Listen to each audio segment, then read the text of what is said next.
Born on April 22, 1927, Robert Earl Toyn was the sixth child of Alma and Myrtle Toyn of Ogden, Utah.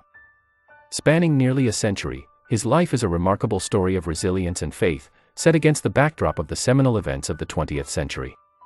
A month after he was born, Charles Lindbergh shocked the world by completing the first-ever transatlantic flight from New York to Paris, opening up a world of possibilities with commercial flight that we take for granted today.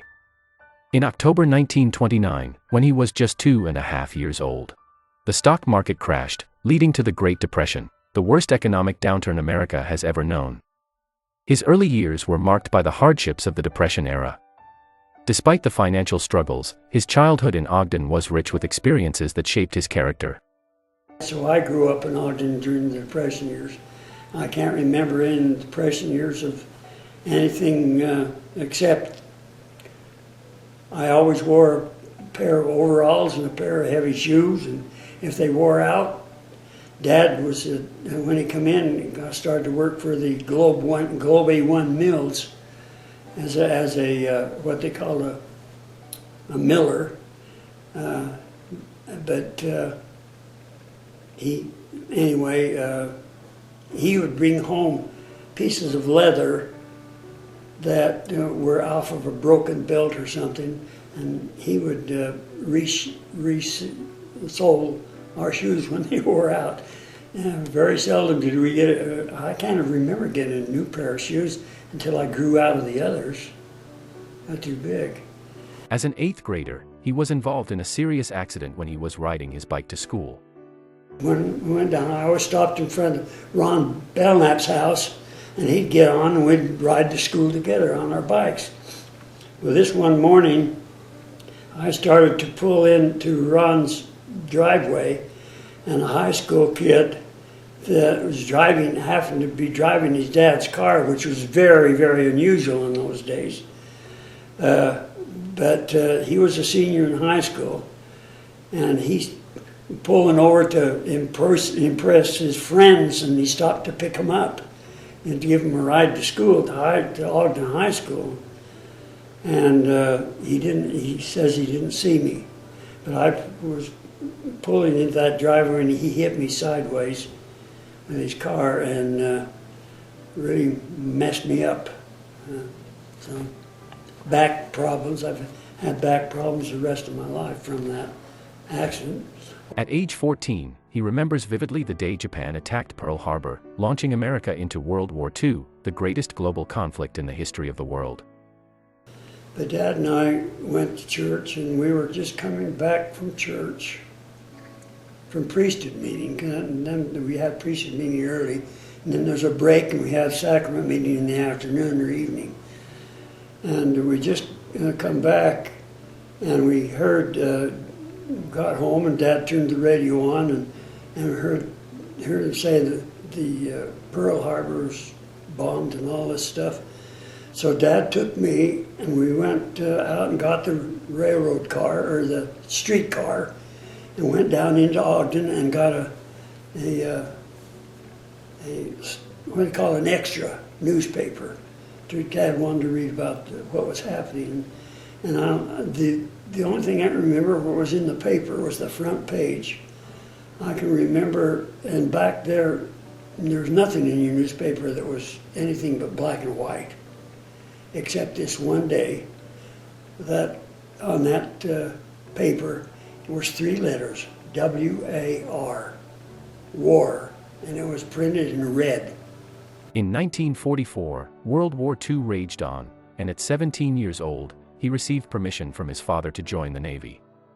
But after months of training, he was in Florida when his commanding officer received a notification from the Red Cross in Utah.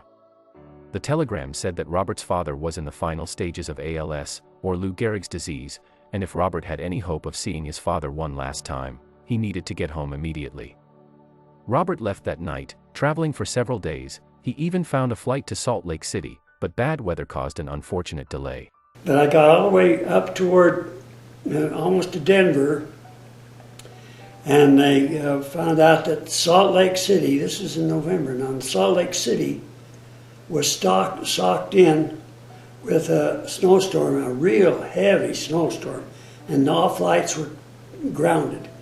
we landed in Denver, and in Denver, I went from the airport and went out and got a bus ticket then, and wrote from Denver to Ogden. I got all the way from Pensacola in 2 days, but I was late getting home. Dad had already died when I got home. As the war in Europe ended, America turned its focus to the war in Japan. In August of 1945, the atomic bombs were dropped on Hiroshima and Nagasaki, leaving a wake of devastation, and leading to Japan's capitulation. This was a fortunate turn of events for Robert, who was training for the upcoming invasion of Japan, where his prospects for survival were dim. If the war hadn't ended with those bombs, Japan would not have surrendered. Everybody knew that we went in there. They were figuring on losing dead and wounded of over 1 million men to invade Japan, to get rid of the war. And we'd have been right in the middle of that. So it was good the war ended when it did. During his time in the military, he was away from the influence of his parents, as well as his church's high standards that discouraged the use of tobacco. Well, one thing I did when I was in the service, I did something against that I should never have done. I started smoking. And I figured, well, I'll find out what it was like. A little 18-year-old kid, I find what it's like, and then I'll quit before I come home, and nobody will know the difference. Well, we flew home on that plane, and when I got off the plane, I left my cigarettes and my cigarette lighter on the seat of the aircraft. And got off the plane with all intentions that was going to be the end of it. It wasn't that easy, because pretty soon here out of the airplane came the stewardess down to, hey sailor, hey sailor, hey sailor, you left your cigarettes and your lighter on the plane. And so I was caught. And my mother and my sister Virginia were there to get me, and the secret was out of the bag, so to speak. So it took me quite a while, until 1958, to quit smoking. I finally quit smoking. Upon returning from the war, he married his sweetheart, Joy Wood, on August 14, 1948. Using his GI benefits, he finished a year at Weber College before continuing to earn an accounting degree at Woodbury College in Southern California. In July of 1950, their first child Debbie was born. Shortly thereafter, she was diagnosed with cystic fibrosis, and she suffered greatly throughout her young life. Their daughter Diane was born in 1953, and their son Rob was born in 1954. By mid-December of 1955, when Debbie was just 5 years old, she contracted polio. She was rushed to the hospital and immediately placed in an iron lung. On December 13, 1955, the nurse called to report that Debbie had made a remarkable recovery. And they called us from the hospital and told her that she was doing much better. She had been out of the iron lung for 45 minutes and had breakfast. And so there was no rush for us to get down there. So if everything looked like everything was looking up, so I decided to go to work. So I went to work, and I was down there. It was about 2 o'clock in the afternoon. I got a phone call from the hospital and said that she had taken a turn for the worse. Debbie had taken a turn for the worse, and to get to the hospital as fast as we could. And when we got there, she was in the iron lung, and well, we couldn't see her because of this. And anyway, she had died about 4 o'clock. This tragedy was a turning point for Robert and Joy. They decided to make changes in their lives so they could someday be reunited with their beloved daughter. They grew in their devotion to God and the restored gospel of Jesus Christ, rearing their family in Huntsville, Utah, where they worked and lived for nearly 40 years. Robert finished his bachelor's degree at Weber State College in 1967 and became a school teacher.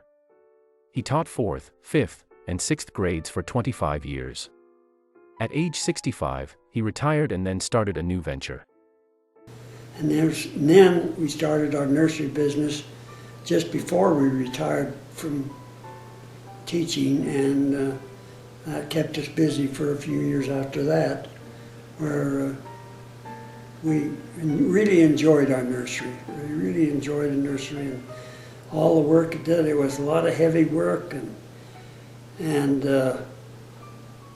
well, it was just a fun type of a job. Even as hard as the work was, we enjoyed it and watched the things grow, and then the opportunity to design what you wanted to sell and how to sell it and all this stuff. Just it's all part of it, and it was just a lot of fun until I got to be 73 years old, and it was just to the point where I couldn't handle those 100-pound bales of soil that we had to handle. And so that's when we decided to sell the business and the house and move down to Perry. The spiritual aspect of Robert's life was deeply significant. He and Joy served as missionaries for the Church of Jesus Christ of Latter-day Saints in Nauvoo, Illinois, in Harrisburg, Pennsylvania, and as ushers at Temple Square in Salt Lake City. These were transformative experiences that deepened his commitment to his faith. Yet, his testimony grew slowly over the years, requiring time and patience for it to blossom. My faith has changed considerably. When I first started going back to church after that 13 years of smoking and all that stuff, it was a slow process for me. However, it built. I can't say I never had a testimony, because I always did have a testimony. I had no desire for any other church or anything, and I knew that Joseph Smith was a prophet, even all the time I was in the service, and I knew it was the right thing, but I just wasn't performing as my mind told me to perform. I just wasn't performing. Robert and Joy grew old together, celebrating over 73 years of marriage, and never losing their love for simple pleasures, like dancing together whenever they had a chance. They were also eager to experience life's grand adventures, and traveled to England to see where his Toyn family ancestors lived, worked, and thrived before coming to America. My name is Robert Earl Toyn. We're here in Frampton, England, Lincolnshire, England, at the gravesite of my second great-grandfather, David Harry Toyn, who was a well-off and wealthy farmer here in the Frampton area. He was born in 1789 and died in 1831. Rather, he did not just die of natural causes. He was gored to death by his prize bull, and he was eventually pulled away from the bull by a, quote, servant, which we assume was an employee. And this all happened in Frampton, England, in 1831. Robert lost his dear wife Joy on January 18, 2022. Yet, despite the hardship of losing her, his faith remains as strong as ever, having faith that someday, he'll be reunited with not only his daughter Debbie, but with his beloved eternal companion, Joy. Well, I have a testimony of Jesus Christ, that Jesus Christ lives.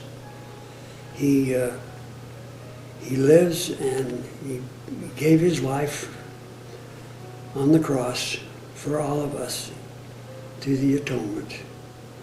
And if we but live the gospel the way we're supposed to live, then we'll one day be able to return to him and to our Father in heaven, and to live with him for the eternities in the exalted kingdom, the celestial kingdom. And I just know that's true. As he reflected on the lessons learned during almost a century of living, the message of love is among the most important messages he wants his children, grandchildren, and future generations to remember about him. My message to my progenitors would be simply to live the gospel as it's taught us to live. And the best way is to be loving